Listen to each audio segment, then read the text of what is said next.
दर्शकवृन्द नमस्कार। कार्यक्रम स्वस्थ जीवनको आजको श्रृङ्खलामा यहाँलाई हार्दिक स्वागत छ। हामी सधैँ चाहिँ आज पनि उपस्थित भएका छौँ 1 घण्टाको लागि कार्यक्रम लिएर। यो कार्यक्रम एनटिभी प्लस, एनटिभी कोहलपुर र एनटिभी इटहरीबाट दैनिक रूपमा यहाँले फरक समयमा हेर्दै आउनुभएको छ। त्यो लगायत युट्युब, नेपाली टेलिभिजनको मोबाइल एप्स, त्यसगरी वेबसाइट अनि फेसबुक लगायतका विभिन्न सामाजिक सञ्जालहरूमा पनि कार्यक्रम यहाँहरूले आफ्नो अनुकूलतामा हेर्दै आउनुभएको छ, हेर्न सक्नुहुन्छ। कार्यक्रममा हामी स्वास्थ्य सम्बन्धी विभिन्न जानकारीमूलक सामग्री प्रस्तुत गर्ने गर्छौँ। नेपाल सरकार स्वास्थ्य तथा जनसङ्ख्या मन्त्रालय, राष्ट्रिय स्वास्थ्य शिक्षा सूचना तथा सञ्चार केन्द्र र नेपाल टेलिभिजन बीचको सहकार्यमा कार्यक्रम निर्माण एवं प्रसारण हुने गर्छ। दर्शकवृन्द, हामीले समृद्धिका कुरा गरिरहेका छौँ, विकासका कुरा गरिरहेका छौँ। त्यो अहिलेको आवश्यकता पनि हो। यदि हामीले विकास खोज्ने हो भने, समृद्धि खोज्ने हो भने हामीले केही आधारभूत कुराहरूलाई ध्यान दिनैपर्छ। ती कुराहरू समाजमा हुनैपर्छ, देशमा हुनैपर्छ। तीमध्ये स्वास्थ्य पनि एउटा महत्त्वपूर्ण कुरा हो। यही कुरालाई मध्यनजर गर्दै नेपालको संविधानमा नै स्वास्थ्यलाई मौलिक हकको रूपमा व्यवस्था गरिएको छ। यसको अर्थ हुन्छ कि हरेक नेपाली नागरिकले न्यूनतम स्वास्थ्य सेवा अर्थात् आधारभूत स्वास्थ्य सेवा निःशुल्क पाउनै पर्छ। फेरि यो कोरोना भाइरसको महामारीको समयमा त्यो कुरा अझै धेरै प्रतीत भएको छ। त्यसले पनि हामीले यो कार्यक्रम सुरुवात गरेका हौँ। हामी यो कार्यक्रममा त्यस्ता कुराहरू, त्यस्ता जानकारीहरू प्रस्तुत गर्ने गर्छौँ जुन कुराहरू तपाईँ हाम्रो लागि अत्यन्तै आवश्यक छन्, दैनिक जीवनकै लागि पनि। हजुर, आज पनि हामीसँग यो 1 घण्टाको समयमा त्यस्तै केही महत्त्वपूर्ण जानकारीमूलक सामग्री रहेका छन्। के छन् त ती? आउनुहोस् एकैछिन हेरौँ।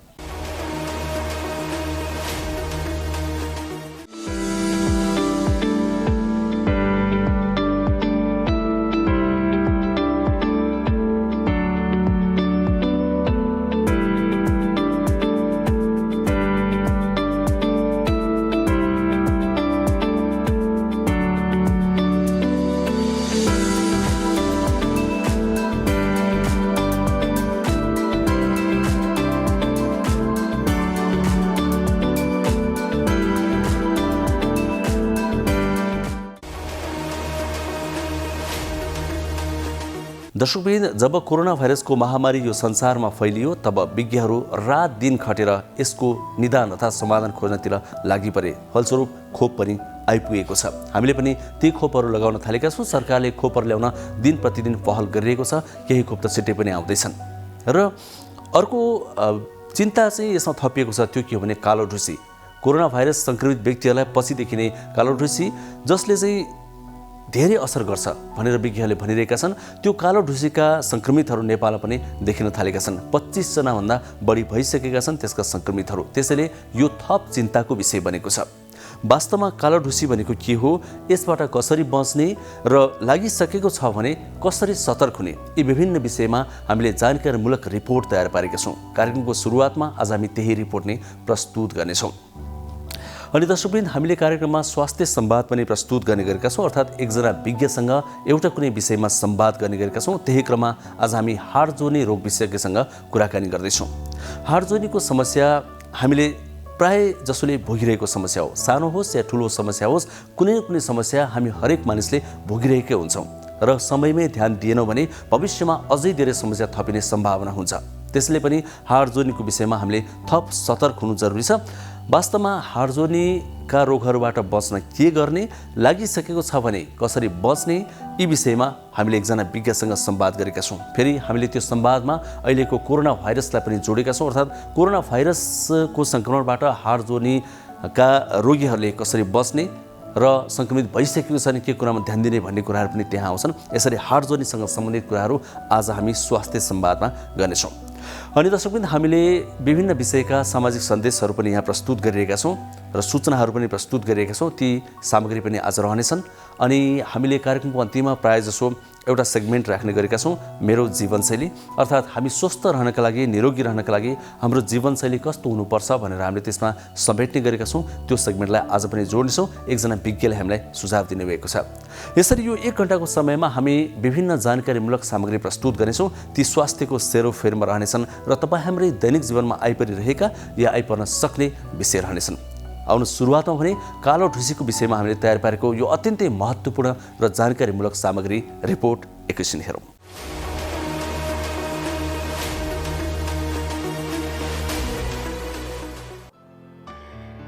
छिमेकी देश भारतमा कोभिडका बिरामीमा प्रकोपको रूपमा देखिएको कालो ढुसी अर्थात् म्युकरमाइकोसिसबाट नेपालमा अहिलेसम्म 26 जना बिरामीमा पुष्टि भएको स्वास्थ्य तथा जनसङ्ख्या मन्त्रालयले जनाएको छ। धेरैजसो बिरामी समय घर्किसकेपछि अस्पताल आउँदा जटिलता धेरै आउने र आँखा नै नदेख्ने हुने गरेको चिकित्सकहरूले बताएका छन्। नेपालका विभिन्न स्थानमा कोभिड-19 निको भएका बिरामीहरूमा कालो ढुसीको संक्रमण देखा पर्दै गएको छ। स्वास्थ्य तथा जनसङ्ख्या मन्त्रालयले वीरगञ्जबाट देखिन थालेको यो संक्रमण देशका विभिन्न स्थानमा देखिएको छ। कोभिड सन्चो भएका व्यक्तिहरूमा रोग प्रतिरोधात्मक क्षमता कमजोर हुने भएकाले कालो ढुसीको संक्रमण देखिन्छ। संक्रमण गम्भीर भए प्राणघातक पनि हुन सक्छ। स्टेरोइड तथा एन्टिबायोटिक औषधि सेवन गरेका गम्भीर प्रकृतिका कोभिडका बिरामीहरू संक्रमण मुक्त भएपछि कालो ढुसीको संक्रमण देखा पर्ने सम्भावना रहेको विशेषज्ञहरूले बताएका छन्। विशेष गरी मधुमेह, क्यान्सर, किडनी, स्टेरोइड एवं एन्टिबायोटिक औषधि बढी प्रयोग गर्ने बिरामीहरूसँग रोगसँग लड्ने प्रतिरोधात्मक क्षमता कम हुन्छ, जसले गर्दा त्यस्ता व्यक्तिहरूमा आँखा सुनिने, दुख्ने, धमिलो देख्ने, आँखाबाट रगत जस्तो तरल पदार्थ बग्ने, एक्कासी सुगर बढ्ने, सास फेर्न असहज हुने लगायतका लक्षणहरू देखा पर्छन्। यसको रोकथामका लागि सफा र सुक्खा मास्क प्रयोग गर्ने, डिस्पोजेबल मास्कको पुनः प्रयोग नगर्ने, नियमित रूपमा हात धुने वा सेनिटाइजर प्रयोग गर्ने, व्यक्तिगत स्वच्छतामा ध्यान दिने, घर बाहिर वा फोहोरमा काम गर्नु परे डिस्पोजेबल पन्जाको प्रयोग गर्ने, धेरै धुलो भएको र ओसिलो ठाउँमा नजाने, नुनिलो पानीले नाक सफा गर्ने, पोभिडोन आयोडिन भएको तरल पदार्थले घाँटी र मुख कुल्ला गर्ने, जथाभावी स्टेरोइड र एन्टिबायोटिक प्रयोग नगर्ने, सुगर भएका बिरामीले सुगर नियन्त्रणमा राख्ने, स्वास्थ्य कर्मीको सल्लाहमा मात्रै औषधि प्रयोग गर्ने, 45 देखि 65 वर्ष उमेर समूह, मधुमेह वा शरीरको रोग प्रतिरोधात्मक क्षमता कमजोर भएका र धेरै खाले एन्टिबायोटिक वा स्टेरोइड औषधि सेवन गरिरहेकाहरूलाई कालो ढुसीको संक्रमण हुने उच्च जोखिम रहन्छ।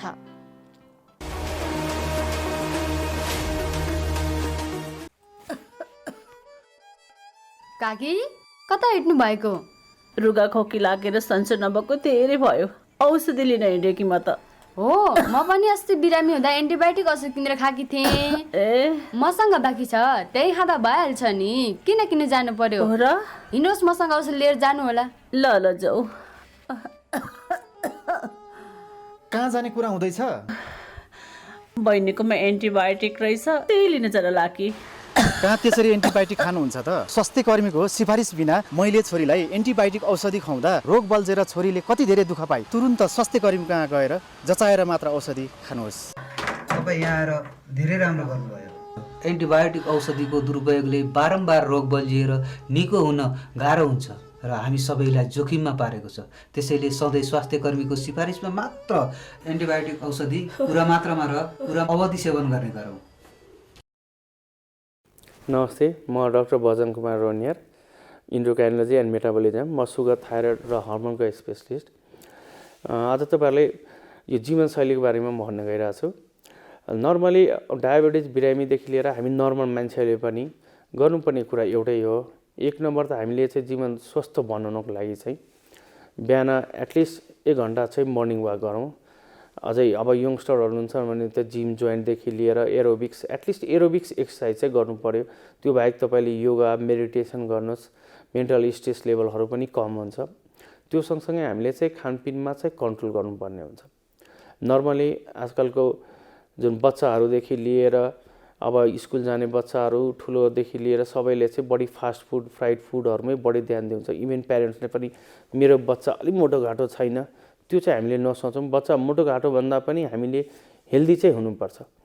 त्यही भएर बच्चाहरूलाई पनि सक्दो यो फ्राइड फुड, फास्ट फुड रेस्टुरेन्टमा लगेर खुवाउने, यस्तो चिल्लो खुवाउनुभन्दा राम्रो बरु घरकै तपाईँको यो भेजिटेबल्सहरूदेखि नर्मल दाल भात तरकारी खुवाउने गर्नुहोस्, फ्रुट्सहरू बढी खुवाउने गर्नुहोस्, मासु माछा अन्डा पनि प्रोटिन डाइटहरू चाहिन्छ, त्यसै खानुहोस्। अझ यो प्रोटिन डाइटहरूमा बढी यो रातो मासुहरू चाहिँ सक्दो नखाउँ, बरु यसको चिकन, फिसहरू, यो पोल्ट्रीहरूको बरु खाँदा चाहिँ राम्रो हुन्छ। त्यसपछि अब हामीले यो चुरोट र मदिराहरू पनि छोड्ने गर्नु पर्यो। चुरोटले पनि नराम्रै कम्प्लिकेसनहरू ल्याउँछन्, जस्तै मुटुको समस्या, फोक्सोको समस्याहरू आउन सक्छ। त्यसै रक्सीले गर्दाखेरि कलेजोको समस्याहरू आउन सक्छ। यसले गर्दाखेरि सुगर, प्रेसरहरू सबै बढ्न सक्छ। त्यही भएर चाहिँ सक्दो तपाईँको चाहिँ रक्सी खाँदैन खाऊँ, कहिलेकाहीँ खानै गर्नु परे पनि भन्छौँ हामीले चाहिँ 1 देखि 2 प्याक, त्योभन्दा चाहिँ सक्दो खान चाहिँ मिल्दैन भनेर। इभन डायबिटिज भएको बिरामीले पनि नर्मली क्यालोरी मेन्टेनहरू गरौँ। डायबिटिज भएको बिरामीले चाहिँ मेनली चाहिँ हाई कार्बोहाइड्रेट चाहिँ खानु गर्नु भएन। चिनीबाट बनेको खानेकुराहरू, तेलमा तारेकोहरू, रातो मासु, कोल्ड ड्रिङ्क्स, घिउ, तर, चुरोट, रक्सीहरू चाहिँ नखाउँ। खानेकुरा हामीले डायबिटिज बिरामी होस् या नर्मल बिरामी नै, नर्मल मान्छे भए पनि थोरै गरेर दिनमै 5-6 पल्ट, जसले गर्दा हाम्रो शरीरको मेटाबोलिजम बढाउनु पर्यो क्या। जति मेटाबोलिजम बढाउनु भयो भने हाम्रो त्यति मोटोपन चाहिँ अलिक कम हुन्छ भनेर के। किनकि नत्र मोटोपन हुनुको कारण नै हो कि हामीले बिहान बेलुकै 2 छाक टन्नै खान्छौँ, फेरि दिउँसो खाइराख्नु हुँदैन। त्यही भएर थोरै गरेर खानुहोस्। खाना खाँदाखेरि चाहिँ कार्बोहाइड्रेटको मात्रा चाहिँ अलिक कम गरौँ। त्यसपछि प्रोटिन्स, भिटामिन्स, मिनरल्सहरूलाई चाहिँ अलिकति बढाएर राख्ने गर्नुहोस्। प्लस स्ट्रेस लेभलहरू पनि काम गर्नु। नर्मली आफूलाई टाइम दिनुहोस्। एउटा भनाइ नै छ 8 घन्टा काम गर्नुहोस्, 8 घन्टा इन्टरटेनमेन्ट, 8 घन्टा सुत्नु पर्यो। त्यही हिसाबले काम गर्नु। 8 घन्टाको ठाउँमा यो होइन कि 16 घन्टा, 12 घन्टा, 15 घन्टा काम गर्नु चाहिँ भएन। त्यही भएर अलिकति सेल्फ आफूलाई पनि टाइम दिनुहोस्।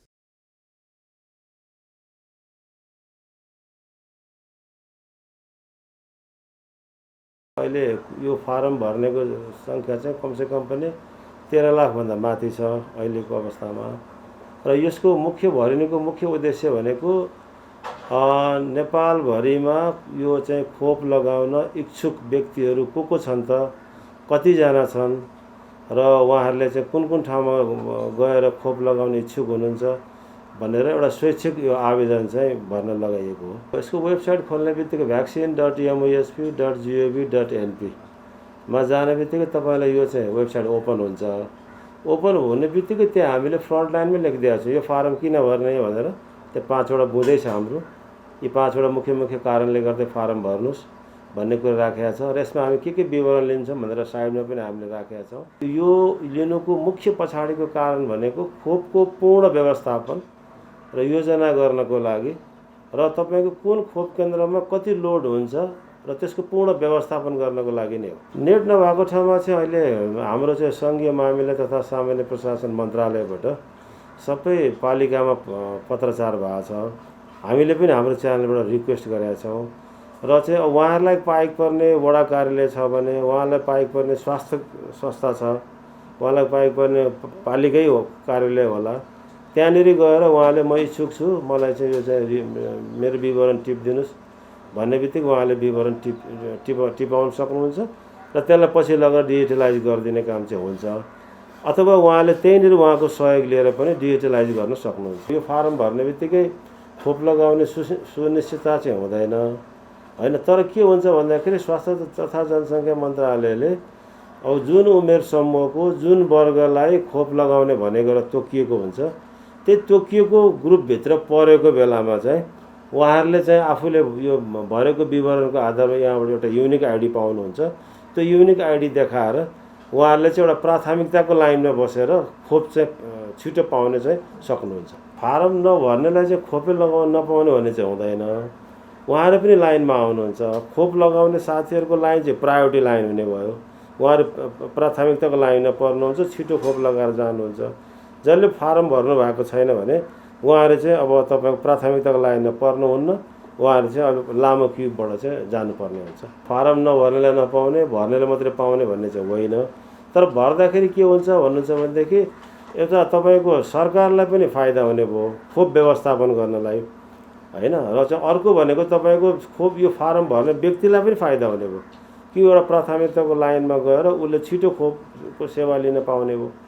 त्यस कारण त्यो हो। तर चाहिँ के भने फारम नभरेको आधारमा खोप नदिन पाउने भन्ने चाहिँ छैन। त्यहाँ उहाँहरूलाई हामीले चाहिँ नमुना फारमहरू पठाएका छौँ। सबै पालिकालाई स्वास्थ्य संस्थाहरूमा नमुना फारम पठाएको छ। त्यो नमुना फारमको आधारमा उहाँहरूले त्यो डिटेल विवरणहरू बनाएर चाहिँ अनि त्यहाँ चाहिँ उहाँहरूले इन्ट्री गरिदिनुहुन्छ। उहाँहरूलाई कहीँ के भर्नको लागि अब उहाँहरूलाई चाहिँ कुनै सेलमा भर्नको लागि कसरी भर्ने, के गर्ने भन्ने कुराहरू चाहिँ उहाँहरूले जानकारी चाहिँ माग्नुहुन्छ होइन।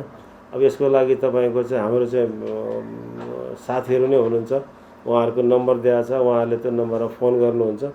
फोन गरेको आधारमा उहाँहरूको जे जिज्ञासा छ त्यसलाई हामीले चाहिँ मेटाउने गरेका छ। त्यसले गर्दा त्यस्तो ठुलो समस्या छैन।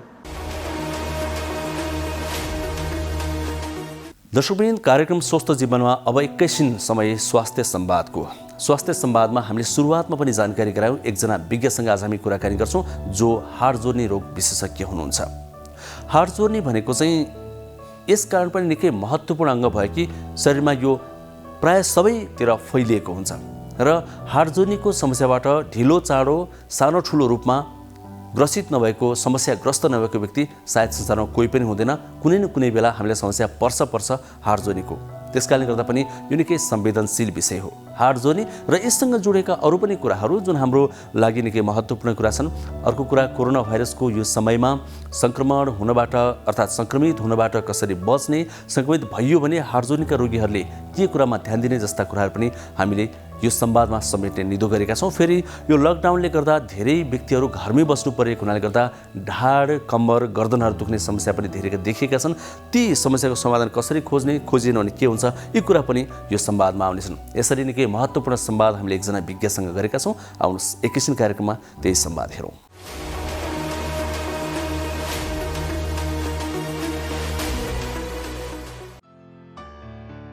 पछिल्लो समय हाड जोड्ने सम्बन्धी समस्या साझा समस्या बन्दै गइरहेको छ। तर कतिपयले हाड जोड्नेलाई खासै महत्त्व दिएका हुँदैनन् र समस्या आएपछि पनि अस्पताल पुग्दैनन्। समयमा अस्पताल नपुग्दा अपाङ्गता हुने समस्या समेत हुने गर्छ। हाड जोड्ने रोग आजकल वृद्ध अवस्थामा मात्र होइन, हरेक उमेर समूहका मानिसहरूलाई हुने गरेको पाइन्छ। ढाडलाई सिधा राखेर सही तरिकाले बस्ने, धेरै भारी सामान नउठाउने, कपडा र जुत्ता सजिलो खालको मात्र लगाउने आदि सामान्य कुरामा सावधानी अपनाउन सकेमा पनि हाड जोड्ने सम्बन्धी समस्याबाट बच्न सकिने विशेषज्ञहरूको भनाइ छ। अहिले बढ्दो रूपमा रहेको हाड जोड्ने सम्बन्धी समस्या, त्यसको कारण, उपचार लगायतका विषयमा केन्द्रित रहेर हाड जोड्ने रोग विशेषज्ञसँग हामीले संवाद गरेका छौँ। अब मेरै ओपिडीमा अथवा हस्पिटलमा काम गर्दाखेरि आएको समस्याहरूलाई नै मूल्याङ्कन गरेर हेर्ने हो भने मेन कुरो चोटपटकबाट आउने जस्तो हाड जोर्नीका चोटपटकहरू, ढाड दुख्ने समस्याहरू, सङ्क्रमणबाट हुने समस्याहरू अथवा ट्युमरहरू, होइन, अनेक प्रकारका विविध प्रकारका रोगहरू लिएर आउनुहुन्छ।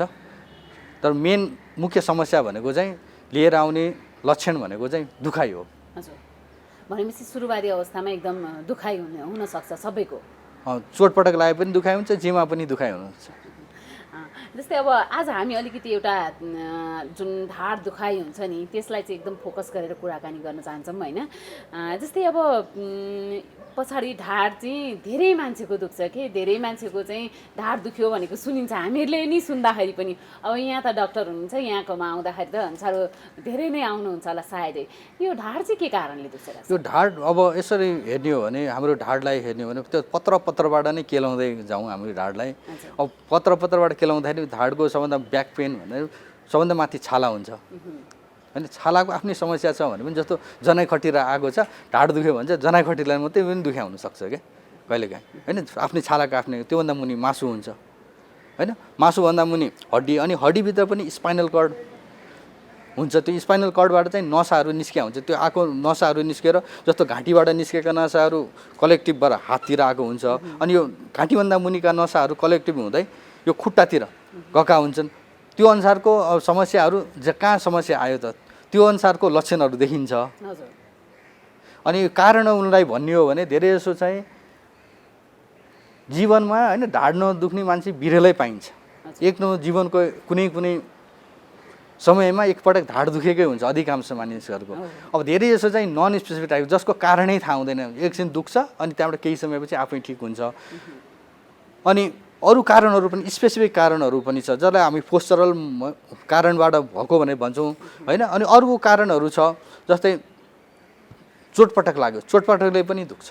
अर्को इन्फेक्सन भयो अथवा उमेर सँगसँगै हड्डीहरू धसिने खिने रोगहरू हुन्छ, त्यसबाट पनि ढाड दुख्छ। अनि इन्फेक्सन भयो ढाडमा, त्यसले पनि दुख्छ। अथवा ट्युमर छ, ट्युमरले पनि दुख्छ। विभिन्न कारणहरू छ।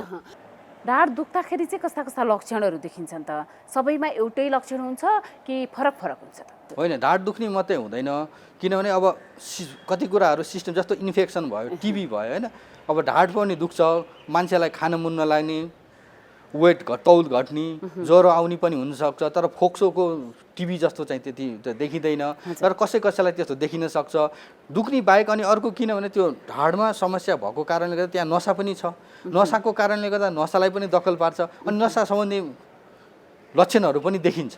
नसालाई दबाब पनि कुनै पनि कुराले, जस्तो टिबीले पनि सङ्क्रमणले पनि गर्ने भयो तपाईँको, त्यसपछि चोटपटकबाट हड्डी भाँचेर हड्डीले थिच्ने पनि भयो, अथवा उमेर सँगसँगै जुन धसिने प्रक्रियाले पनि जुन मेरुदण्ड बस्ने ठाउँलाई, स्पाइनल कर्ड बस्ने ठाउँलाई साँघुरो बनाउने भयो, अथवा दुईवटा हड्डीको बिचमा डिस्क हुन्छ होइन, त्यो डिस्क धसिएर नसालाई थिचेको छ भने त्यसले पनि हुन्छ, विभिन्न कारणले गर्दाखेरि हुन्छ। जस्तै अब अहिले पछिल्लो समय त अलिकति जुन लकडाउन भयो नि कोभिड सङ्क्रमणको कारणले गर्दा देशव्यापी त अझ विश्वव्यापी रूपमा लकडाउन भयो। अझ हाम्रो देशमा भनौँ न, नेपालको सन्दर्भमा कुरा गर्नुपर्दा नेपालमा पनि लामो समयसम्म लकडाउन भयो, त्यसले गर्दा पनि मानिसहरूमा अलिकति ढाडको समस्या बढेको भन्ने सुनिन्छ होइन। वास्तवमा के हो, के कारणले चाहिँ भयो त त्यो समस्या? ढाडको समस्या भने युजली अघि नै मैले भनिसकेँ, धेरै जसोलाई चाहिँ पोस्चरल जुन नन स्पेसिफिक टाइपको ब्याक पेन, किनभने हाम्रो यो ढाडको एउटा अलाइनमेन्ट छ, यो माथि घाँटीकोलाई हेर्ने हो भने होइन, माथिको भागमा लोर्डोसिस भने यसरी खप्टेको हुन्छ, अनि यो ढाडकोलाई हेर्ने भने यसरी बाहिर निस्केको हुन्छ होइन, त्योभन्दा मुनि पनि फेरि कोप्चो परेको हुन्छ होइन, सबै त्यो हाम्रो ढाड ब्यालेन्समा छ, मेरुदण्ड ब्यालेन्समा छ होइन। त्यो ब्यालेन्समा गर्ने काम चाहिँ मसलहरूले गरिरहेको छ होइन, त्यो मसल भनेको अगाडि र पछाडिको मसलहरूले ब्यालेन्समा राखिरहेको हुन्छ। जब हामीले यो लकडाउन भयो त्यसले हामीले पोस्चरको ख्याल गरेनौँ, खाना पनि है 2 चोटि खानु पनि 3 चोटि खानु पनि 10-12 चोटि खान थाल्यौँ, भन्दा वेट पनि गेन गऱ्यौँ होइन, त्यसले गर्दाखेरि त्यो पोस्चर बिग्रेर भएको जस्तो लाग्छ मलाई। जस्तै अब अफिसमा बसेर काम गर्ने जो चाहिँ कुर्सीमा बसेर कम्प्युटर चलाउने, ल्यापटप, अहिले त अब सामान्यतया ल्यापटप कम्प्युटर नचलाइकन त कामै हुँदैन होइन, त्यो प्रयोग गर्ने मानिसहरूलाई पनि ढाडको समस्या धेरै हुन्छ नि? हो हजुर, किनभने स्पेसली अब हाम्रो ब्याङ्कहरूको त त्यसलाई एर्गोनोमी भनेर लिनुपर्छ, किनभने हाम्रो ढाड जहिले पनि सिधा हुनुपर्छ क्या, ढाडको पोस्चर यसरी सिधा हुन्छ, तर हामी यसरी झुकेर अथवा अगाडि बढी झुकेर अथवा पछाडि यसरी झुकेर गर्दाखेरि ढाडको ब्यालेन्सहरू बिग्रिन्छ, त्यसले गर्दा त्यो ब्यालेन्स बिग्रिँदाखेरि ढाड दुख्ने समस्याको सुरुवात हुन्छ। भनेपछि सबैभन्दा हामीले मुख्यतः ध्यान दिनुपर्ने बसाइ पोस्चर यस है। डाक्टर साहब, यहाँले ढाड दुखाइको कुरा गर्नुभयो नि, हो आज हामी यो ढाड दुखाइको बारेमा अलिकति चर्चा गरौँ। खास यो ढाड चाहिँ के कारणले दुख्छ? अब उपचार भन्दाखेरि अब केले भयो भन्दा पहिला त डायग्नोसिसै गर्नुपर्ने हुन्छ होइन, के कारणले भनेर पत्ता लगाउनु पर्ने हुन्छ। अब त्यसमा पनि ढाड दुखाइ धेरै जसो नन स्पेसिफिक टाइपको हुन्छ भने मैले जसको कारणै पत्ता लाग्दैन र तिनीहरू चाहिँ युजली आफै सेल्फ लिमिटेड, केही समयपछि आफै जान्छ। अब त्यसको लागि चाहिँ कसैलाई चाहिँ पोस्चरको तरिकाहरू सिकाउनुपर्छ, फिजियोथेरापीबाट फिजियोथेरापी एक्सर्साइजहरू सिकाउनुपर्छ, कसैलाई सामान्य प्रकारको औषधिहरू दिएर ठिक हुन्छ धेरै जसो। तर अब अन्य विभिन्न कारणले गर्दा, जस्तो इन्फेक्सन छ भने इन्फेक्सन के को इन्फेक्सन हो त्यो पत्ता लगाउनु पऱ्यो, कुन कीटाणुले गरेछ त्यो अनुसारको एन्टिबायोटिक चलाउनु पऱ्यो। कहिलेकाहीँ अब इन्फेक्सनले हाम्रो जो मेरो ढाडको जुन स्टेबिलिटी भन्छ सन्तुलन त्यसलाई पनि बिगार्छ, त्यो बिगारेछ भने त्यसलाई सर्जरी गरेर सन्तुलन मिलाउने सर्जरी पनि आवश्यक पर्न सक्छ होइन। ट्युमर छ त्यो अनुसारको सर्जरी हुन्छ, अथवा ढाड अब नसाउने बाटोहरू साँघुरो भएर गएको छ भने त्यो अनुसारको हुन्छ, अथवा चोटपटक लागेर दुखाइरहेछ भने त्यो अनुसारको हुन्छ। अब पहिला त के कारणले भयो पत्ता लगाउनु पर्ने हुन्छ, अनि त्यो अनुसार मात्रै गन्तव्यमा पुगिन्छ, न त भने गाह्रो हुन्छ। कतिपय अवस्थामा मानिसहरू चाहिँ ढाडको अपरेसन गर्न भनेपछि अलिकति डराउने गर्नुहुन्छ होइन, ढाडको अपरेसन गरेपछि चाहिँ प्यारालाइसिस हुन्छ भनेर पनि मानिसहरू आत्तिन्छन्। वास्तवमा यो अपरेसन गर्नै पर्छ? सबै ढाड दुखाइको सबैमा अपरेसन गर्नुपर्छ भन्ने कुरा चाहिँ गलत हो होइन। त्यसमा चाहिँ अब पहिला चाहिँ हामीले रेड फ्ल्याग भन्ने हुन्छ क्या, ढाडसँग रिलेटेड कुरा म गर्दैछु, रेड फ्ल्याग साइन भनेर। जस्तो चलिराखेको खुट्टा एक्कासी नचल्ने भयो, अथवा डेली एक्टिभिटिज छ गर्ने नसक्ने, बेड बाउन्ड भयो, ओछ्यानमा पर्यो, अब त्यो नगरिकन सुखै छैन त्यो बेलामा गर्नु पर्यो। अर्को नसाको कारणले गर्दाखेरि दिसा पिसाब आउने थाहा नहुने भयो, अचानक फुस्किने भयो, अड्किने भयो, त्यस्तो भयो भने त्यस्तो पनि हुनसक्छ ढाडको समस्याले गर्दाखेरि नसाको समस्या। त्यो बेला चाहिँ अर्को विकल्प छैन, त्यो बेला त गर्नै पर्यो। तर त्योभन्दा अगाडि चाहिँ अरू समस्या जस्तो ट्युमर छ होइन, ट्युमरको कारण ट्युमर निकाल्नै पर्यो। अनि इन्फेक्सन, अब धेरै जसो इन्फेक्सनको उपचार चाहिँ एन्टिबायोटिक हो, तर कहिलेकाहीँ एन्टिबायोटिकले त्यो उपचार नहुन सक्छ। त्यो बेलामा पनि हामीलाई सर्जरीको आवश्यकता पर्न सक्छ, उपचारको आवश्यकता पर्न सक्छ। अब विभिन्न, अब यो जुन भन्छ नि के कारण हो, त्यो डायग्नोसिस के हो, त्यो अनुसारै हुन्छ हजुर। विज्ञले गर्नुपर्छ होइन, नजानेर मान्छेले गर्यो भने त बिग्रिहाल्छ हजुरको होइन। विज्ञको उसमा जानुपर्छ। विज्ञले गर्दाखेरि बरु नगरेको भए नसाहरू थिचेर झन् प्यारालाइसिस झन् बढेर जान्थ्यो होला। तर त्यस्तो गर्नै पर्ने अवस्थामा छ भने विज्ञ कहाँ गयो भने उपचार पायो भने त्यो हुने सम्भावना छ, 100% राम्रो हुन्छ भन्ने होइन। तर गर्दाखेरि विज्ञसँग गराउँदाखेरि त्यस्तो डरहरू चाहिँ हुँदैन। डाक्टर साहब, जस्तै अब यो अपरेसन चाहिँ कुन कुन प्रविधिबाट गरिन्छ त?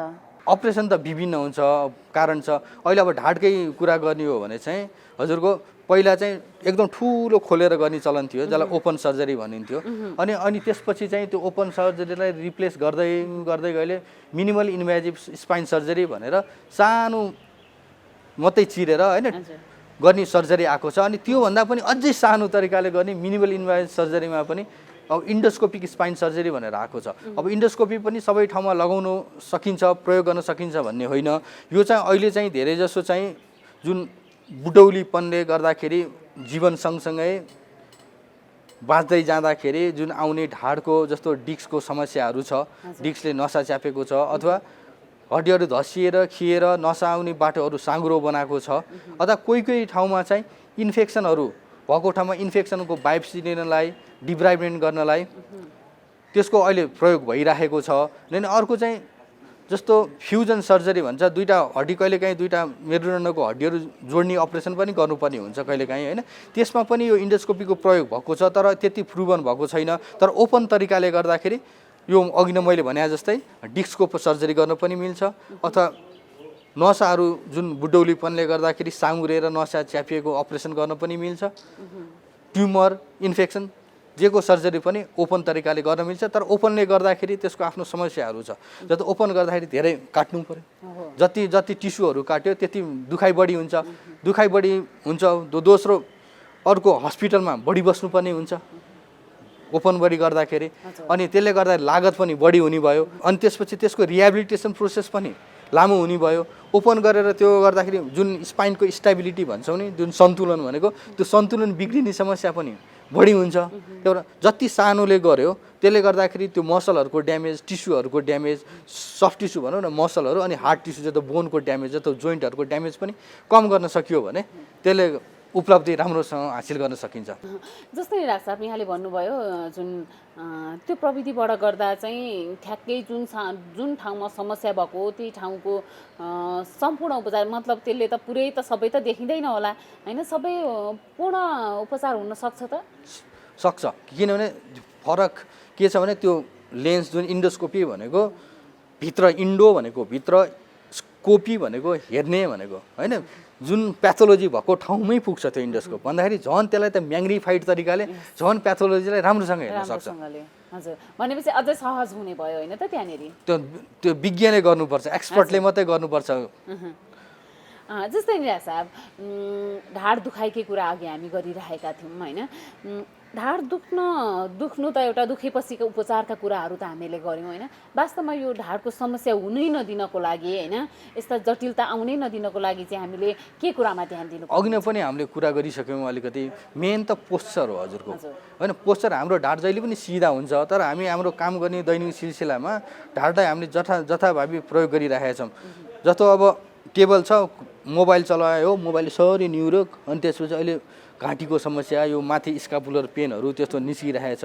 बैङ्कहरूको त्यो टेबलहरू हेर्ने हो भने यसरी कम्प्युटरको अर्काले देख्ला कि भनेर यसरी छोपेर राखेको हुन्छ, यसरी निहुरेर गर्नुपर्छ, त्यसले पनि समस्या निकालिरहेछ। मेन त पोस्चर हो, एर्गोनोमी हो। किन ढाड जहिले पनि सिधा, किनभने कम्मरको छेउछेउ आउने गरेर सिधा, अनि यो आँखाको पनि ठ्याक्कै त्यो यसरी ठाडो गर्दाखेरि पनि समस्या आउँछ, यसरी निहुरिँदा पनि समस्या आउँछ, तलको ढाडलाई पनि बढी निहुर्यो भने समस्या आउँछ। किन भन्दाखेरि जब निहुरियो दुईवटा हड्डीको बिचमा डिस्क भन्ने हुन्छ, त्यो डिस्कमा प्रेसर बिल्टअप हुन्छ, प्रेसर बिल्टअप भएर अनि त्यहाँको त्यो डिस्कभित्र भएको मेटेरियलमा डिजेनरेसन सुरुवात हुन्छ। अनि अर्को त्यो सँगसँगै अनि त्यो डिजेनेरेसन सुरुवात भएर प्रेसर बिल्टअप भएर त्यो डिस्कको 2टा लेयर हुन्छ, भित्र एकदम जेली जस्तो लेयर हुन्छ, अनि त्यसको बाहिर चाहिँ एउटा कडा लेयर हुन्छ। त्यो जेली जस्तो लेयर, त्यो कडा लेयर जस्तो त्यो पनि च्यातिएर, जस्तो हामीले लुगा लाउँदै लाउँदै प्रयोग गर्दा तान्यो तान्यो तान्यो भने त्यो च्यातिन्छ नि, त्यसै गरेर प्रेसर पर्दा पर्दा पर्दा त्यो कडा भाग पनि त्यो च्यातिन्छ। च्यातिएपछि अनि त्यो भित्रको गुदी जस्तो पदार्थ पनि निस्किन्छ होइन। त्यसले गर्दाखेरि अनि ब्याक पेन सुरुवात हुन्छ।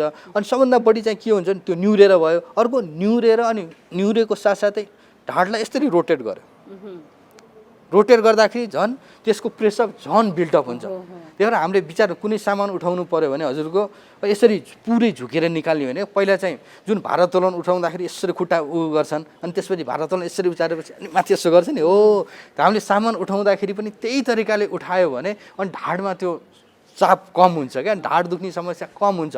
अनि नियमित रूपमा व्यायाम गर्नु पर्यो शरीरलाई, त्यो ढाडको मांसपेशीहरूलाई ब्यालेन्स गर्नलाई। भनेपछि नि यो सँगसँगै हामीहरूले सम्पूर्ण मांसपेशी भनौँ न को सुरक्षाको लागि कस्तो प्रकारको खानपान अनि जीवनशैली अपनाउनु पर्यो? जीवन भनेको के हो र जिउनु र बाँच्नु भन्ने कुरा हामीले बुझेकै छैन। बाँच्नु भनेको चाहिँ खानु, लाउनु, बस्नु, अरू क्रियाकलाप मात्रै गर्नु हो क्या। जिउनु भनेको चाहिँ अर्कै कुरा छ, बाँच्नु बाहेक पनि अर्को कुरा छ क्या। त्यसमा चाहिँ हामी मान्छे हौँ होइन, मान्छे भएर मान्छेले गर्नुपर्ने कर्तव्य निर्वाह गर्नुपर्छ क्या। अब जुन हामीलाई थाहा छ हामीलाई सन्तुलित आहार चाहिन्छ भनेर होइन, त्यो सन्तुलित आहारमा हामीले विचारै गर्दैनौँ क्या। जिब्रोले मिठो जे भन्यो त्यही गर्छौँ होइन। सन्तुलित आहारमा चाहिँ के छ, त्यसमा चाहिँ कार्बोहाइड्रेट, फ्याट, मिनरल्स, प्रोटिन, भिटामिन्सहरू तिनीहरू चाहिने हो नि त। तर हामी के गर्छौँ, दिनका दिन मासु चाहियो भने लिइरहेछौँ, दिनका दिन बासमती चामल चाहियो भने लिइरहेछौँ। भन्दाखेरि हामीलाई ब्यालेन्स डाइटको मतलबै भएन क्या। कस्तो खाना खानुपर्छ, हामीलाई ब्यालेन्स डाइट चाहिन्छ क्या। मैले अब ढिँडो खाउँ कि भात खाउँ कि साग खाउँ कि गुन्द्रुक खाउँ कि फरक परेन क्या। तर हामीलाई चाहिने जुन पौष्टिक तत्त्वहरू, जुन ब्यालेन्स डाइटमा चाहिने कुराहरू हामीले जेबाट पनि लिन सक्छौँ भन्दाखेरि हामीले खानेकुराहरू चाहिँ मिलाएर खान जान्नु पऱ्यो क्या। किनभने खाना पनि यस्तो हो कि त्यो खाना धेरै खायो भने पनि बिगार्छ, कम खायो भने पनि पुग्दैन। अनि त्यही खाना पनि आजको खाना, ताजा खाना भोलि खायो भने पनि बिगार्छ क्या हजुर। त्यही भएर सबैको मात्रा हो, समय हो, त्यो आफूले नै जान्नु पऱ्यो। मेरो शरीर फरक छ, हजुरको शरीर फरक छ, र हाम्रो मनले हाम्रो शरीरलाई हामी ट्रेन गर्न पनि सक्छौँ। जब त्यो ट्रेन गर्ने तरिका चाहिँ आफ्नो फरक हुन्छ। त्यो आफ्नो जीवनशैली भनेको आफूमा भर पर्ने कुरा हो। तर हामीले यो बिर्सिनु हुँदैन कि हामीले सन्तुलित आहार चाहिँ दिनुपर्छ। हामीले ढाडको दुखाइको कुरा गऱ्यौँ। ढाडको दुखाइ जुन सामान्यतया आफैमा उत्पन्न हुने दुखाइ एउटा भयो, अर्को चाहिँ जुन रोड ट्राफिक एक्सिडेन्टबाट पनि दुखाइ हुन सक्छ नि, खासमा यसबाट चाहिँ कस्ता कस्ता समस्याहरू हुन सक्छन् त? रोड ट्राफिक एक्सिडेन्ट हुँदाखेरि ढाडको मात्रै समस्या नभइकन होइन, त्यसमा अरू प्रणालीहरूको पनि चोटपटक लाग्न सक्छ। किनभने ढाड भाँचिनु भनेको साधारण कुराले भाँचिँदैन, किनभने एकदम सिभियर इन्जुरी, एकदम हाई इन्जुरी, इनर्जीको इन्जुरी हो। त्यसले गर्दाखेरि अरू सिस्टम जस्तो ब्रेनमा पनि चोटपटक लाग्न सक्छ होइन, अर्को पेटमा चोटपटक लाग्न सक्छ, अथवा छाती फोक्सोमा चोटपटक लाग्न सक्छ, अथवा भिसरल अर्ग्यान्सहरू जस्तो पेटभित्र भएका अर्ग्यानहरूमा चोटपटक लाग्न सक्छ। तर खालि ढाड मात्रै भाँचेर आउने हो भने अब लक्षण के देखिन्छ त भन्दाखेरि मेन त अब कहाँ चोट लाग्यो भनेर हुन्छ, र कसरी त्यो चोट लाग्यो भनेर त्यसले नसालाई थिच्या छ कि छैन, कतिको गाह्रो छ, कतिको ठुलो होइन, कस्तो इन्जुरी भयो त्यसमा डिपेन्ड। जस्तो घाँटीमा चोट लाग्यो भने कहिलेकाहीँ 4वटा हातखुट्टै नचल्न सक्छ। अब त्यो कम्मरभन्दा मुनि, घाँटीभन्दा मुनिको हो भने कम्मरभन्दा मुनि नचल्ने हुनसक्छ। कसैको चाहिँ नसाको कारणले, किन चोटपटक लाग्दा हड्डी मात्रै भाँचिँदैन, किनभने त्यसमा त अघि नै भने मेरुदण्डको भित्र स्पाइनल कर्ड भन्ने पनि छ। त्यो स्पाइनल कर्डलाई थिच्यो अथवा तन्कियो, थिचेर पनि मात्रै पनि हुनसक्छ, तन्केर मात्रै पनि हुनसक्छ। तर एकचोटि मेरुदण्डमा होइन, नसामा ट्राउमाको कारणले, रोड ट्राफिक एक्सिडेन्टको कारणले लागेको चोट त्यो सुध्रिन्छ कि सुध्रिँदैन भनेर यो हामीले क्लिनिकल इक्जामिनेसन गर्छौँ। त्यो इन्जुरी कम्प्लिट हो कि इन्कम्प्लिट हो भनेर। कम्प्लिट हो भने कदापि सुध्रिँदैन, इन्कम्प्लिट हो भने चाहिँ सुध्रिन्छ। अब इन्कम्प्लिट मतलब त्यो चाहिँ धेरै ठुलो जटिल भएको छैन होइन। अब यस्तो हुन्छ कि चोट लाग्ने बित्तिकै मेरुदण्डको त्यो स्पाइनल कर्डमा चोट लाग्ने के हुन्छ भने सकमा जान्छ पहिला, भन्दाखेरि पहिला त केही पनि नचले जस्तो कसैको चाहिँ सकमा एकदम छोटो समयमा हुन्छ चाँडै नै निस्किन्छ कसैको चाहिँ 72 घन्टासम्म पनि सकमा जान्छ भन्दाखेरि त्यो बेलासम्म नचल्ने भएर 72 घन्टासम्म पनि जुन हामीले जाँच्छौँ त्यो यसको वरिपरि बटकको वरिपरि हामीले जाँच्ने तरिकाहरू छ र त्यसको वरिपरि जाँच्दाखेरि कम्प्लिट र इन्कम्प्लिट भनेर त्यहाँबाट छुट्याउन सक्छौँ अब इन्कम्प्लिट छ भने सुध्रिने चान्स बढी भयो कम्प्लिट भयो भने चाहिँ सुध्रिँदैन अनि त्यहाँबाट जुन मेरो प्यारालाइसिस भयो यस्तो मलाई चोटपटक लागेको थियो मेरो वर्षौँ भयो चलेन भन्नुहुन्छ नि होइन यो कारण यो किनभने जुन बेला समस्या भयो त्यो बेलादेखि नै अब त्यो कर्डमा स्पाइनल कर्डमा कति चोट लागेको थियो त्यसले नै निर्धारण गर्छ कम चोट लागेको रहेछ त्यो लागेको छ भने फर्किन्छ सकबाट फर्किन्छ जस्तो हामीलाई यो कुनै ठक्कर लाग्यो कुनै म यहाँ लडेँ भने झुन्न हुन्छ नि एकैछिन मलाई भ्रम परे जस्तो हुन्छ तर म फेरि आफ्नो होसमा आउँछु नि त्यस्तै स्पाइनल कर्डमा नि चोट लाग्दाखेरि स्पाइनल कर्डमा त्यसलाई नि भ्रम भएर सकमा जान्छ क्या होइन पछि भ्रम उठेर नसक्यो भने सुध्रियो उठ्न नसक्ने अवस्थाको चोट लागेको रहेछ भने उठ्दैन प्लस अनि त्यसपछि त्यो सँगसँगै हड्डी भाँचेको हुन्छ होइन त्यो हड्डीलाई पनि हामीले मिलाउनु पर्ने हुन्छ जस्तै नि डाक्टर साहब यहाँले भन्नुभयो सकको कारण सक भयो भने चाहिँ त्यो जुन ठिक हुन सक्छ भन्नुभयो नि त्यो स्पाइनल सक हजुर सक विभिन्न प्रकारको हुन्छ होइन कार्डियोजेनिक सक मुटुको कारणले हुने सक होइन अनि सेप्टिक सक भनेको इन्फेक्सनको कारणले हुने सक यो चाहिँ स्पाइनल कर्डमा हुने सक भन्न खोजेको मैले चाहिँ भनेपछि त्यो भयो भने पुनः ठिक हुन पनि सक्ने भयो होइन सक चाहिँ भएर इन्कम्प्लिट रहेछ भने ठिक हुन्छ कम्प्लिट रहेछ भने ठिक हुन्छ ठिक भएन एक्सिडेन्ट भएर कतिपय बिरामीहरू चाहिँ लामो समयसम्म बेडमै पनि हुन सक्नुहुन्छ कतिपय बिरामीहरू चाहिँ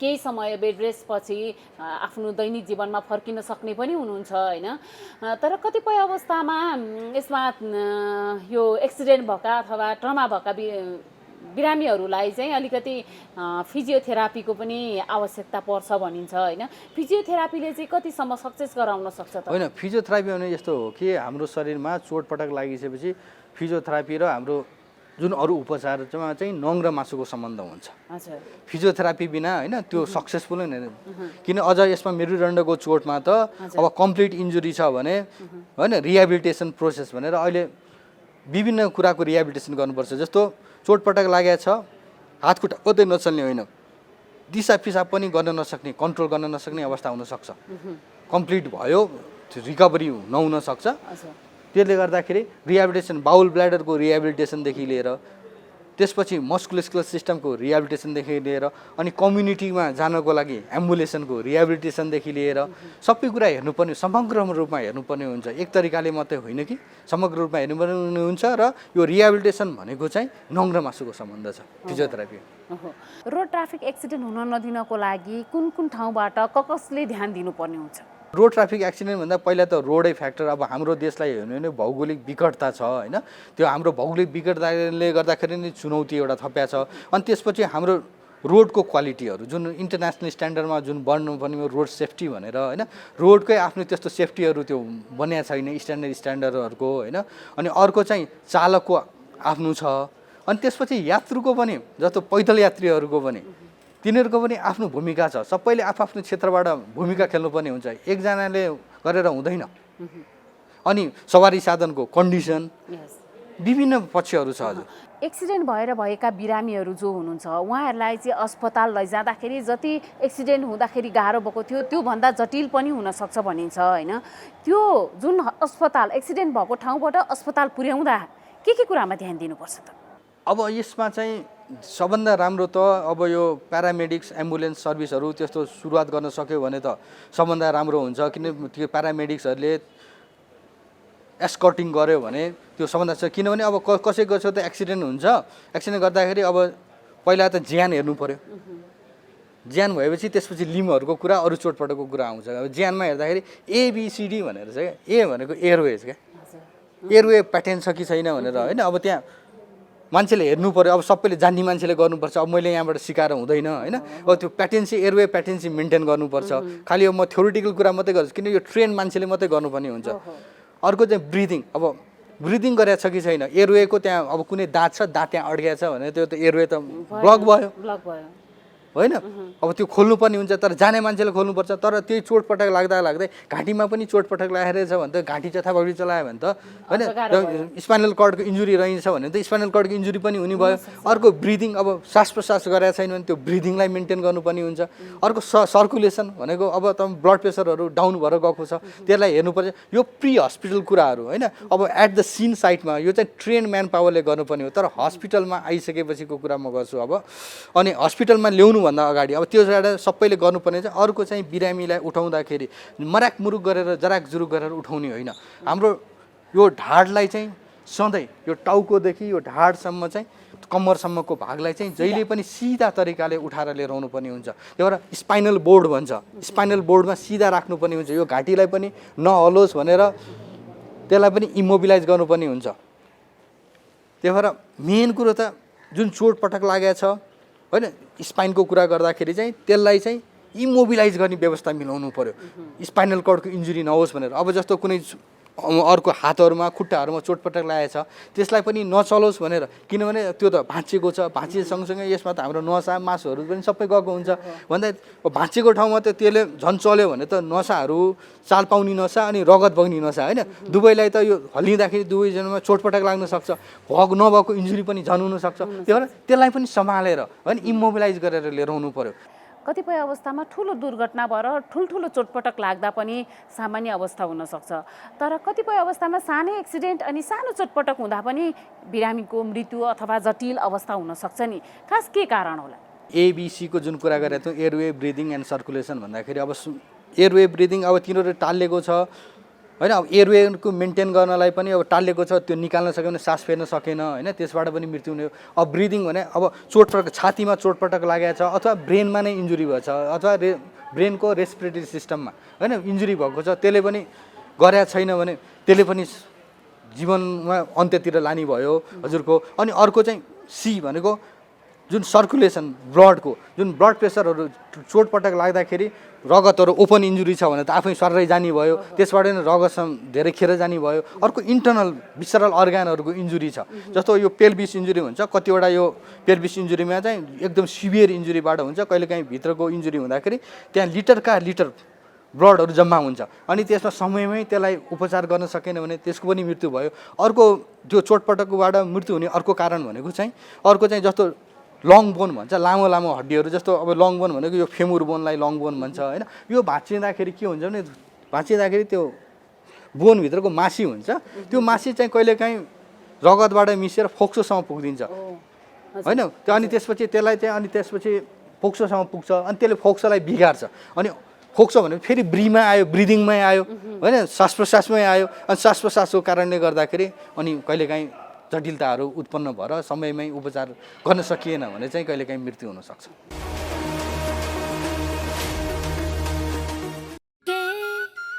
हात धुन्छौ र साबुन पानीले धुन्छु नि कति बेला धुन्छौ र छिनछिनमै धुन्छु नि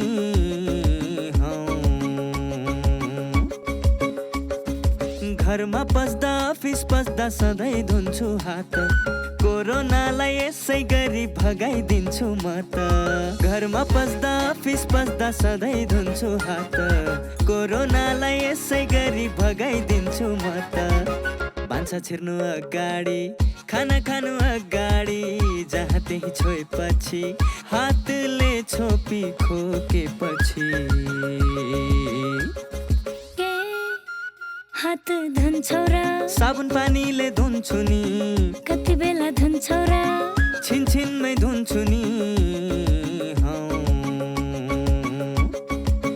कोरोनाबाट बच्ने 3 उपायहरू व्यक्ति बीच 2 मिटर टाढा बस्ने घरबाट बाहिर निस्कँदा मास्क लगाउने र बेला बेलामा साबुन पानीले मिची 20 सेकेन्डसम्म हात धुने कोरोनाबाट आफू पनि बचाउँ र अरूलाई पनि बचाउँ नमस्कार म डाक्टर अमित जोशी म चाहिँ बिएनबी हस्पिटल एकेबी सेन्टरको हाड जोड्नी तथा आर्थ्रोस्कोपी विशेषज्ञ मेरो विशेषज्ञता चाहिँ खेलकुद सम्बन्धी भएको हुनाले म खेलकुद सम्बन्धी केही चिज यहाँहरूलाई टिप्सहरू दिन चाहन्छु खेलकुद र एक्सर्साइज भनेको व्यायाम भनेको चाहिँ एउटा स्वस्थ जीवनको इन्टेग्रल पार्ट एउटा महत्त्वपूर्ण चिज हो व्यायाम हामी सबैले गर्नुपर्छ खेलकुदको आवश्यकता छ व्यायाम खेलकुदले हामी सबैलाई थाहा छ विभिन्न रोगहरूबाट रोकथाम गर्ने, विभिन्न रोगहरूबाट छुटकारा पाउने समेत हुनसक्छ। तर यो व्यायाम गर्दा, यो खेलकुद गर्दा चाहिँ विभिन्न ठाउँहरूमा, विभिन्न अङ्गहरूमा चोट लाग्न सक्ने सम्भावना पनि उत्तिकै हुन्छ। यो चोट लाग्नबाट बच्नको लागि विभिन्न किसिमका उपायहरू यहाँहरूले विभिन्न किताबहरू मार्फत, विभिन्न सोसियल मिडियाहरू मार्फत पनि प्राप्त गर्न सक्नुहुन्छ। महत्त्वपूर्ण कुरा म यहाँलाई के जानकारी दिन चाहन्छु भने कुनै पनि खेलकुद खेल्दै हुनुहुन्छ, कुनै पनि एक्सर्साइजहरू गर्नुहुन्छ भने त्यो खेलकुद खेल्नुभन्दा अगाडि, एक्सर्साइज गर्नुभन्दा अगाडि वार्मअप भन्छ हामी, त तात्तिनु, शरीरलाई तताउने भन्छौँ जुन हामीले नेपाली भाषामा, त्यो गर्नु चाहिँ एकदम जरुरी छ। सो विभिन्न खेलकुदहरूको लागि विभिन्न किसिमको वार्मअप गर्ने तरिकाहरू पनि युट्युब मार्फत अथवा अन्य मार्फत चाहिँ तपाईँहरूले खोजेर हेर्न सक्नुहुनेछ। अन्यथा तपाईँको नजिकैको फिजियोथेरापिस्ट अथवा डक्टरसँग सोधेर कस्तो किसिमको वार्मअप गर्ने, कस्तो किसिमको खेलकुद गर्दा त्यो पनि धेरै महत्त्वपूर्ण छ। खेलकुदबाट लागेका चोट, खेलकुदबाट लाग्ने चोटहरू चाहिँ अहिले आएर धेरै बढेको छ। मर्निङ वाक गर्दा, जगिङ गर्दा, ब्याडमिन्टन खेल्दा, यस्तो साधारण मान्छेहरूले गर्ने खेलहरू खेल्दाखेरि पनि चोटको प्रकारहरू धेरै गम्भीर र अहिलेको समयमा आएर बढेको छ। त्यसबाट रोक्नको लागि, त्यसबाट बच्नको लागि चाहिँ यहाँहरूले खेलकुद खेल्नुभन्दा अगाडि अथवा कुनै पनि व्यायामहरू गर्नुभन्दा अगाडि अलिकति वार्मअप गरेर त्यो व्यायाम गर्नुभयो, अलिकति वार्मअप गरेर त्यो खेलकुदहरू खेल्नुभयो भने विभिन्न किसिमका स्पोर्ट्स इन्जुरी, खेलकुदसँग सम्बन्धित चोटहरू चाहिँ कम हुन्छ। त्यसैले मेरो फेरि पनि यहाँहरूलाई के रिक्वेस्ट छ भने आफ्नो खेलसँग रिलेटेड, आफ्नो खेलसँग सम्बन्धित कस्तो व्यायाम गर्नु, कसरी वार्मअप गर्न जरुरी छ त्यसबारेमा जानकारी गरेर आफूलाई वार्मअप गराएर मात्रै खेल खेल्नुभयो भने विभिन्न किसिमका खेलकुदसँग सम्बन्धित चोटहरू कम हुन्छ। कोरोना महामारीको बेलामा सबैभन्दा महत्त्वपूर्ण कुरा भनेको मास्क हो सुरक्षाको लागि। त्यसैले मास्कको बारेमा चाहिँ थाहा पाउनु एकदमै जरुरी छ। अहिले धेरैले मास्कको प्रयोग गरिरहनु भएको छ, तर जतिले प्रयोग गरिरहनु भएको छ उहाँहरूले पनि यो राम्रो तरिकासँग प्रयोग नगरिरहेको अवस्था छ। त्यसैले मैले अहिले मास्कको बारेमा यो कसरी यसलाई सही तरिकाले प्रयोग गर्ने भन्ने बारेमा यहाँहरूलाई म केही कुराहरू बताउन चाहन्छु। मास्क मोटामोटी रूपमा हामीले 3 प्रकारका अहिले देखिराखेका छौँ। पहिलो प्रकार भनेको यो N95 मास्क छ। यो N95 मास्क भनेको यस्तो प्रकारको छ। यो N95 मास्कमा पनि 2 प्रकारको छ। एउटा यस्तो भल्भ भएको छ, यहाँ यस्तो भल्भ छ यसमा, र अर्को थरीमा चाहिँ भल्भ छैन। त्यसैले यो N95 मास्कमा भल्भ भएको र भल्भ नभएको गरी 2 प्रकारको छ। र अर्को यो सर्जिकल मास्क छ। यो सर्जिकल मास्क सबैभन्दा धेरै प्रयोग भइरहेको यो सर्जिकल मास्क हो। र तेस्रो चाहिँ कपडाले बनाएको, घरमै कपडाले बनाएको मास्क छ। अब यो मास्क लगाउँदाखेरि हामीले के कुरा थाहा पाउनुपर्छ भने अब यसलाई राम्रोसँग नाक र मुख छोपिने गरी लगाउनुपर्छ। यसरी राम्रोसँग नाक र मुख छोपिने गरी मास्क लगाउनुपर्छ र मास्क लगाउँदाखेरि यो भागमा समाउनुपर्छ। यो भागमा मास्कमा समाउनु हुँदैन कि यो कानमा अड्काउने भागमा समाएर अनि यसलाई यस प्रकारले लगाउनुपर्छ। टप्प हुने गरी नाक, गाला, तलको चिउरो कतैबाट पनि हावाभित्र बाहिर नआउने गरी यो लगाउनुपर्छ। र अहिले फुकाल्दाखेरि पनि यो पछाडिपट्टि कानको पछाडि फुकालेर यसरी फुकाल्नुपर्छ। र मास्क लगाउँदाखेरि र फुकाल्दाखेरि हात चाहिँ धुनुपर्छ। यो जरुरी छ कि हातले चाहिँ मास्कलाई छुन हुँदैन। यो पहिलो कुरो हो। दोस्रो कुरो, अब यो मास्क अब कहिलेसम्म लगाइरहने, यो आज लगाउने, भोलि पर्सि कहिलेसम्म लगाउन मिल्छ भन्दाखेरि यो N95 मास्क बलियो छ। यसलाई तपाईँले पुनः प्रयोग गर्न सक्नुहुन्छ। यो महँगो पनि छ। यो स्वास्थ्य कर्मीहरूले प्रयोग गर्नुहोस् भनेर हामीले धेरै जस्तो जोड दिइराखेका छौँ। यसलाई चाहिँ लगाइसकेपछि घरमा गएर एकचोटि पखालेर, साबुन पानीमा पखालेर घाममा सुकाइदिँदाखेरि हुन्छ भने यो सर्जिकल मास्क जुन चाहिँ धेरै आम नागरिकहरूले प्रयोग गरिरहनु भएको छ, यसलाई दोहोऱ्याएर प्रयोग गर्न हुँदैन। यो डिस्पोजेबल हुन्छ। एकचोटि लगाएपछि यसलाई फाल्नुपर्छ। तर अब केही कारणले गर्दा यसलाई दोहोऱ्याएर फेरि प्रयोग गर्नु पर्यो भने यसलाई धुन हुँदैन। धोएपछि यो बिग्रन्छ। यसलाई घाममा सुकाइदिनु भयो, राम्रोसँग घामको किरणमा सुकाइदिनु भयो भने त्यो फेरि यसलाई प्रयोग गर्न सकिन्छ। कम्तीमा यसलाई 1 घन्टादेखि 2 घन्टा चाहिँ घाममा सुकाउनुपर्छ। त्यसैले यो मास्कको बारेमा हामीले यति कुरा। अर्को कुरा के छ त भन्दाखेरि कपडाको मास्क पनि उत्तिकै प्रभावकारी छ। अब कपडाको मास्क तपाईँले 3वटा लेयर, 3वटा तहको कपडा को मास्क बनाउन सकिन्छ र त्यसलाई घरमा मजाले धोएर त्यसलाई घाममा सुकाएर पुनः प्रयोग गर्न सक्नुहुन्छ। त्यसैले मास्कै नलगाउनुभन्दा जस्तो प्रकारको मास्क भए पनि मास्क लगाउन उचित हुन्छ र अहिले कोरोना भाइरसबाट बच्ने सबैभन्दा महत्त्वपूर्ण हतियार भनेको मास्क नै हो। त्यस कारणले यो मास्कलाई चाहिँ सही तरिकाले लगाउनुहोस् भन्ने मैले अनुरोध गर्न चाहन्छु।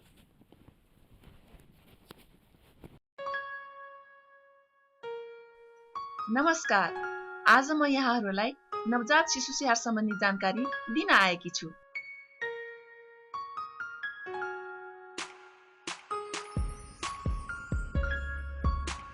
शिशु जन्मेको 1 घण्टाभित्र आमाको बिगौती दुध खुवाउनुपर्छ। शिशुलाई 6 महिनासम्म पूर्ण स्तनपान गराउनुपर्छ। आमाको दुधमा शिशुलाई चाहिने जति पानी भएको हुनाले पानी पनि खुवाउनु पर्दैन। बालबालिकालाई 2 वर्षसम्म पूरा खानाको सँगसँगै आमाको दुध पनि खुवाउनु पर्छ। शिशुले चाहेको जुनसुकै बेला पनि स्तनपान गराउनु पर्छ। कम्तीमा पनि दिनमा 10-12 पटक खुवाउनु पर्छ। शिशुलाई जन्मेको 24 घण्टापछि मात्र नुहाउनु पर्छ र नुहाउँदा पनि मनतातो पानीले नुहाई तुरुन्त सफा, नरम र उभानो कपडाले राम्रोसँग पुछी न्यानो गरी राख्नुपर्छ। शिशुको नाभि सधैँ सफा र सुक्खा राख्नुपर्छ।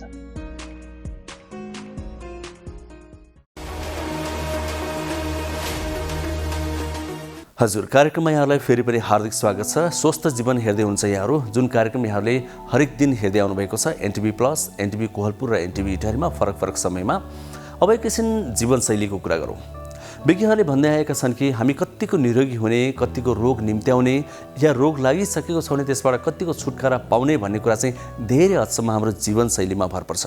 हामीले कस्तो जीवन बिताउँछौँ, खानपान कस्तो गर्छौँ, शारीरिक अभ्यासहरू के कति कसरी गर्छौँ, हाम्रो सोच्ने तरिका, हाम्रो जीवनयापन गर्ने तरिका कस्तो छ, यी विभिन्न कुराहरूले हाम्रा रोगहरूमा प्रत्यक्ष असर गर्छन् भनेर विज्ञहरूले भन्दै आएका छन्। त्यसो भए हाम्रो जीवनशैली कस्तो हुनुपर्छ, हामीले दैनिक जीवनमा के कुराहरूमा ध्यान दिनुपर्छ, यिनै विषय समेटेर हामीले एकजना विज्ञको सुझाव सहितको यो सामग्री तयार पारेका छौँ। आउनुहोस् एकैछिन हेरौँ यो अर्को सेगमेन्ट, मेरो जीवनशैली।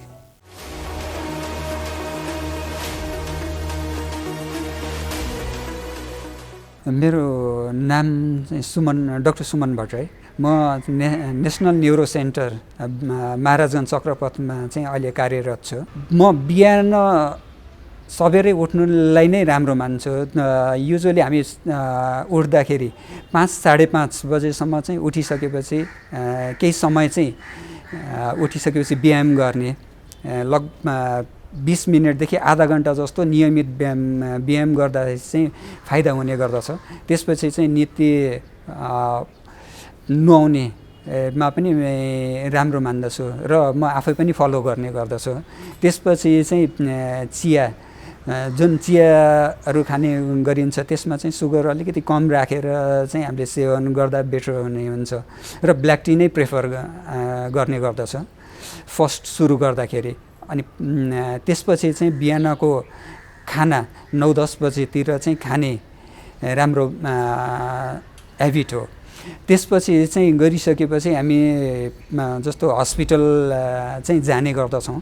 त्यहाँ काम गर्ने टाइमली चाहिँ पानी सेवन, पानीको प्रशस्त मात्रा, जस्तो हामीले नर्मलमा भन्दाखेरि 1.5 2 लिटर जस्तो पानी चाहिँ दिनमा सेवन गर्दा चाहिँ राम्रो हुने गर्दछ। त्यसपछि चाहिँ बेलुका टाइममा घर जाने, अनि त्यसपछि गएर सर्टेन टाइम फ्रेस भइसकेपछि जस्तो नयाँ हातमुख धोएर, अहिले चाहिँ कोरोनाको टाइममा युजुअली घरमा पसिसकेपछि पनि युजुअली हातमुख धोएर अलिकति आफू फ्रेस भइसकेपछि मात्र सामानहरू यताउता चाहिँ टच गर्ने अथवा अरूसँग भेटघाट घरमा चाहिँ भेट गर्दा चाहिँ बेटर हुने हुन्छ। र त्यसपछि चाहिँ बेलुकाको खाना चाहिँ टाइममा खाएर युजुअली 2 देखि 3 घन्टा जस्तो चाहिँ बिफोर स्लिप चाहिँ मेन्टेन गर्ने राम्रो चाहिँ हुन्छ। र बिचमा अब भनौँ न सुत्न अघि चाहिँ इफ आफूले चाहिँ डेली रूपमा 1-2 घन्टा चाहिँ अब पढ्ने बानीहरू भएको चाहिँ एज अ फिजिसियन अथवा डक्टर चाहिँ मलाई त्यो राम्रो लाग्दछ। नमस्कार, म प्राध्यापक डाक्टर सबिना भट्टराई, छाला तथा यौन रोग विशेषज्ञ। र स्वास्थ्य भनेको के हो त? शरीरमा स्वास्थ्य रहनलाई के गर्नुपर्छ भन्ने कुरालाई चाहिँ म जानकारी दिन चाहन्छु। र स्वास्थ्य भनेको चाहिँ एउटा पोजिटिभिटी, जहिले पनि एउटा ऊर्जा होस् शरीरमा। र यो गर्नको लागि चाहिँ आई थिङ्क खानाहरू चाहिँ हामीले नियमितपूर्वक कम भए पनि पौष्टिक पदार्थयुक्त खानाहरू खाने, व्यायाम आफ्नो शरीरमा व्यायामहरू इन्कर्पोरेट गर्ने, जति मिनट भए पनि एटलिस्ट आफ्नो शरीरमा व्यायाम राख्दा पनि ठिक हुन्छ। र नेगेटिभिटी अथवा यो ऊर्जा पनि नेगेटिभ ऊर्जा चाहिँ हाम्रोबाट निकाल्नुपर्छ। सकेसम्म तनावहरू कम लिने बानी बसाल्नु पर्यो, किनकि अहिलेको होडबाजीको टाइम, अहिलेको एकदम एक्टिभ जीवनमा त स्ट्रेस कसलाई हुँदैन त। तर स्ट्रेसलाई मिनिमाइज गर्नलाई अथवा यो तनावलाई चाहिँ कम गर्नको लागि चाहिँ विभिन्न माध्यमहरू हुन्छ। मेडिटेसन भयो अथवा व्यायामै हुन्छ अथवा आफूलाई मन परेको हबिजहरू लिने, गाना सुन्ने, पेन्ट गर्ने, तिनीहरूले पनि हाम्रो शरीरमा धेरै यो स्ट्रेसहरू कम गर्छ। र म छाला रोग विशेषज्ञको कारण एउटा हैसियतले के पनि भन्न चाहन्छु भनेको हाम्रो छाला चाहिँ एउटा भित्री शरीरको कस्तो भइरहेको ऐना हो। जब छाला स्वस्थ हुन्छ, कपाल स्वस्थ हुन्छ, नङहरू स्वस्थ छन्, तब हाम्रो शरीरमा धेरै कुराहरू चाहिँ हाम्रो स्वस्थ देखिन्छ। किन धेरै शरीरमा बिग्रेको धेरै जस्तो मुटुको रोग, किडनीको रोग, तिनीहरूको धेरै अर्ग्यानको डिफेक्ट चाहिँ पहिले नै स्किनमा आएर देखेर हामीले धेरै कतिजना अब थाइरोइडहरू भयो, हर्मोनल इम्ब्यालेन्सहरू हुन्छ, कसैको हर्मोन्सहरू यो कामहरू गरिरहेको हुँदैन। सो त्यो उनीहरूको पनि सबै स्किनमा देखिन्छ। र स्किनबाट नै हामीले कतिजना यो टेस्ट गरेर आउनुहोस् है भनेर भन्दै हुन्छौँ, सो द्याट भित्र यो शरीरमा कुन चाहिँ अर्ग्यान काम गरिरहेछन् थाहा हुन्छ। र आफ्नो स्किनलाई चाहिँ नियमित स्याहार गर्नलाई आफ्नो खानपानमा विशेष ध्यान दिनै पर्छ। व्यायाम, शारीरिक व्यायामको शरीरमा गर्दा राम्रो हुन्छ। र अर्को कुरा चाहिँ हामीले मुख धुने, मुखमा धोएपछि शरीर मोइस्चराइजर लाउने, सनस्क्रिन लाउने, राति पनि यो धोएर यसलाई मोइस्चराइजर लाएर राम्रो बनाइदिने। सो यिनीहरू सिम्पल रुटिनको कुराहरू हो जुन चाहिँ गरे भने हाम्रो भित्री स्वास्थ्य पनि राम्रो हुन्छ र बाहिरी स्वास्थ्य पनि राम्रो हुन्छ।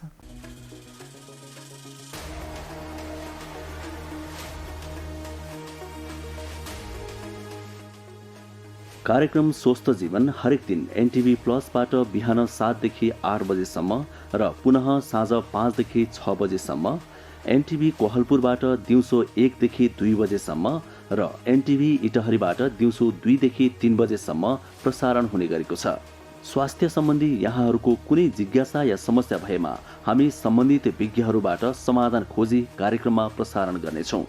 हामीलाई सम्पर्क गर्ने माध्यमहरू यस प्रकार छन्: फोन, एसएमएस तथा भाइबरको लागि 98 43 52 93 97, इमेल swasthjivan@ntv.org.np। यस कार्यक्रमको बारेमा आफ्नो सल्लाह, सुझाव र प्रतिक्रिया पनि यहाँहरूले यिनै माध्यम मार्फत दिन सक्नुहुनेछ। साथै कार्यक्रममा के कस्ता सामग्री, विषय वा विज्ञहरू समेट्नु पर्ला भन्ने विषयमा पनि सुझाव दिन सक्नुहुन्छ। कार्यक्रम यहाँहरूले सामाजिक सञ्जाल मार्फत पनि हेर्न सक्नुहुनेछ। YouTube Nepal television, mobile application Nepal television, Facebook facebook.com/neptv2041। हजुर, समय सकिन आँट्यो। अब हामीले एकैछिनमा छुट्टिनुपर्छ। 1 घण्टाको अवधि हो। भोलि फेरि आउँछौँ। NTV plus, NTV Kohalpur, NTV इटहरीमा यहाँहरूले यो कार्यक्रम भोलि पनि हेर्न सक्नुहुन्छ। आजकै समयमा थप फरक विषय र सामग्री लिएर हामी उपस्थित हुनेछौँ। यी पर्दाहरूमा, यी च्यानलहरूमा बाहेक यहाँहरूले विभिन्न सामाजिक सञ्जालहरूमा पनि यो कार्यक्रम हेर्न सक्नुहुन्छ। जस्तै अहिलेको निकै चर्चित सामाजिक सञ्जाल फेसबुकमा हेर्न सक्नुहुन्छ।